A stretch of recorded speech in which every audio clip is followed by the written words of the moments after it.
Des aperçus nous sont accordés de ce temps que l'on appelle le millénium, où ceux qui partageront le trône avec Christ régneront.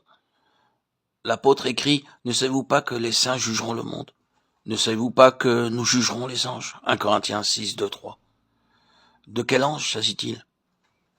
Évidemment de ceux qui sont tombés, et dont il est question dans l'épître de Pierre. Les anges qui ont péché de Pierre 2, 4. Satan et toute la hiérarchie des puissances mauvaises seront jugés par ceux qui régneront avec Christ et partageront son trône. Ceux qui auront vaincu le monde et Satan, maintenant, dans cette vie, jugeront les légions du mal quand ils seront glorifiés. Partager le trône du Christ. C'est à cause de cette vocation céleste, de cet appel que l'apôtre considérait toutes choses comme une perte.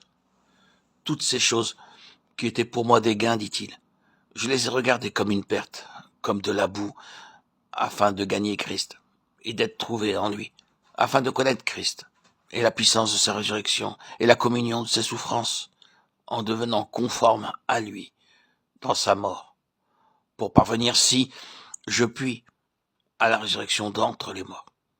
Ce n'est pas que j'ai déjà remporté le prix, mais je cours pour essayer de le saisir, puisque moi aussi, j'ai été saisi par le Christ. Je cours droit au but, pour le prix de l'appel céleste de Dieu, dans le Christ Jésus. Philippiens 3, 10, 14. Tout croyant qui cherche à atteindre le prix du trône doit passer par la croix comme son Seigneur. Devenant conforme à lui, en sa mort, écrit l'apôtre, pour parvenir à la résurrection d'entre les morts. Le mot grec implique une première résurrection à laquelle tous ne participent pas. Remarquez le mot « si »,« si je puis ». L'apôtre avait l'assurance parfaite de son salut éternel, don de Dieu à cause de la mort expiatrice de Christ. Romains 4, 4, 6, 24. Et bien d'autres passages de ces lettres le prouvent. Mais il parle constamment d'un prix qui n'est pas certain d'obtenir.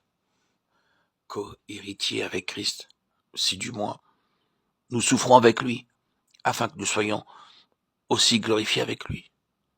Romains 8, 17. Encore le « si » à propos du même sujet. Et dans la lettre à Timothée, « si nous souffrons avec lui, nous régnerons aussi avec lui. » Christ a obtenu la vie éternelle, don gratuit pour tous ceux qui croient en lui. Mais lorsqu'il s'agit de partager son trône et de gouverner les royaumes de ce monde repris à Satan, il a besoin de ceux qui ont suivi le même chemin que lui. Il fut rendu parfait par la souffrance.